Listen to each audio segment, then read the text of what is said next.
لا يزال الخير حيا لا يزال إن في الدنيا سلاما وظلال.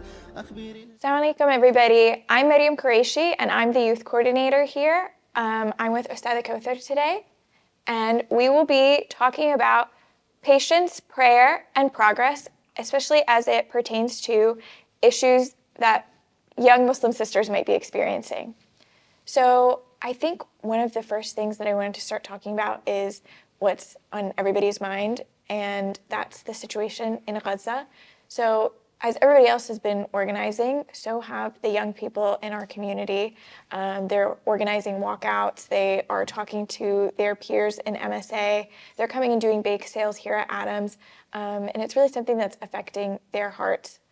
One of the things that I think has come up constantly with them is that they are facing pushback not only from people their own age, but teachers and administrators, and it can feel like a really big loss of trust for them. People that they thought were their friends maybe, or their allies in their school, in their community, aren't there for them anymore. And I think a lot of young sisters have come and expressed that they're starting to feel lonely, that the friends that they thought that they were going to have for a long time aren't as strong or as close as they thought. And so in moments like these, what can young sisters do to grow closer to Allah?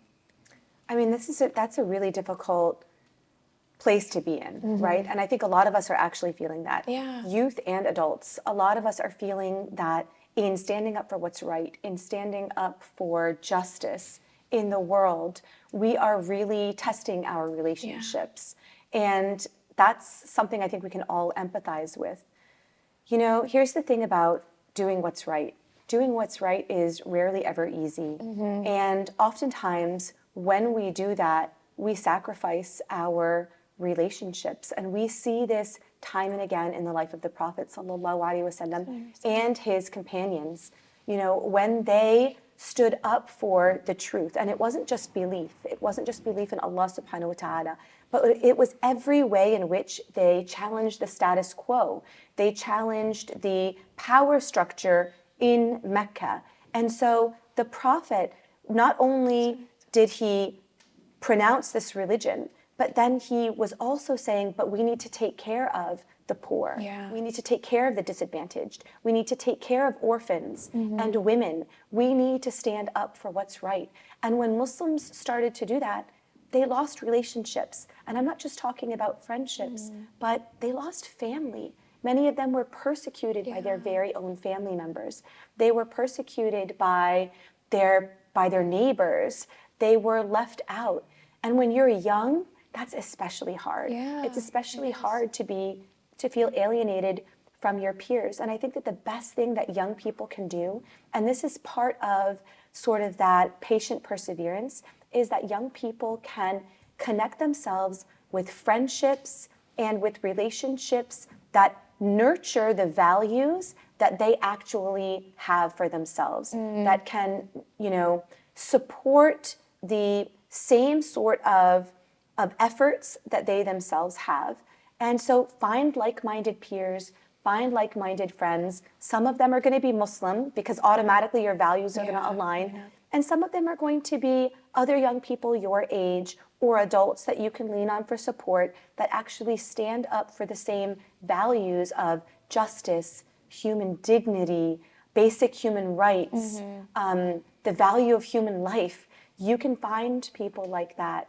But the test is real. You know, standing up for what's right is real. And oftentimes, that's when you find your real friends and you find your fake friends. You kind of find out who those people are. It's usually trials that bring that to the forefront. So one other thing that I think a lot of young sisters experience is the difficulty in finding these like value-based friendships, because when you're in high school, when you're a teenager, it's really difficult to know what your values actually are. There's a lot of pressure from other kids at school, what you're seeing on social media, what you kind of feel inside your own heart, and then maybe even the expectations that your family has of you. So do you have any advice for how to kind of carve out your own identity in the face of all of these different external forces and pressures? Yeah, absolutely. I remember that. Like, I remember being a teenager and still trying to find myself. Yeah. And that really is the struggle of adolescence.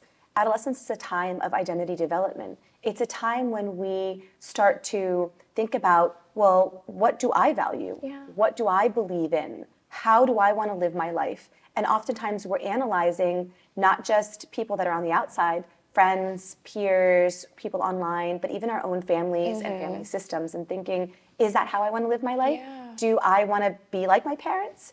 And this is a time to take ownership of your identity. And that can be a scary thing because we aren't sure, right? When you're an adolescent, when you're a young person, it's hard to feel confident in ourselves. Yeah.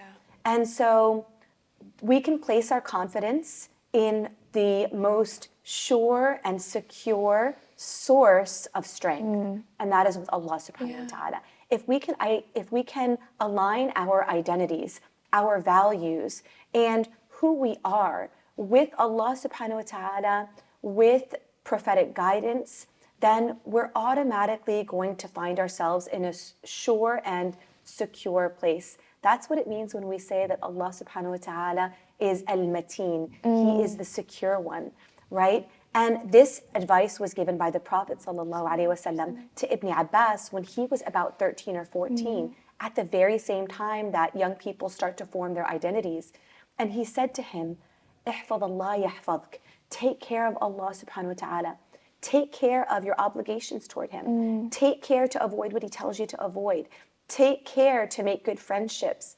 Take care of that relationship. Nurture it and foster it through your prayer. Nurture it and foster it through your remembrance of Allah subhanahu wa ta'ala. Sit there and think and reflect. And when you do that, Allah will take care of you. Allah's got your back. Yeah. Right? Like, Allah's going to take care of you. And I think that when there's pressure from everyone to conform or to be a certain way, know that the best way to single yourself out, to ground yourself in who you are as a Muslim, is to attach yourself to the love of Allah subhanahu wa ta'ala. And I know that sounds like a tall order when you are a high schooler, right? Because sometimes that's the last thing on your mind. But, you know, I've been there. I've been there when fake friends have cut me off in high school. And I'm old now, but I remember this, right? Like, I remember this. I was there when I made mistakes that I thought I couldn't recover from, or sins that I didn't feel I could be redeemed from. I was there when, you know, people would say, like, just do this. Come on, like, we're all doing it. Like, let's just go, right? Let's go to the fill in the blank, or let's do the thing, right? And my conscience was tugging at me, and sometimes I fulfilled the obligation at the moment, and sometimes I didn't.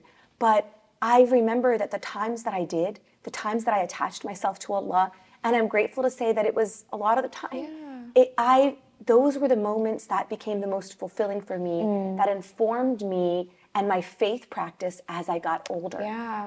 I took care of Allah subhanahu wa ta'ala, and Allah took care of me. He opened doors to guidance. He opened doors to success. He opened doors to help me find who I am. And that distinction that I gained from my peers was really valuable. And I'm guessing that you probably had a similar experience when you were young. How did that work out for you? I think when I was in high school, it was I did a lot of advocacy work in high school. And the pushback that came from that was very, very difficult. I felt like I'm doing the right thing, and it's still so hard. You know, I lost a lot of support from administrators or from other teachers, and really kind of changed what my experience was like in high school.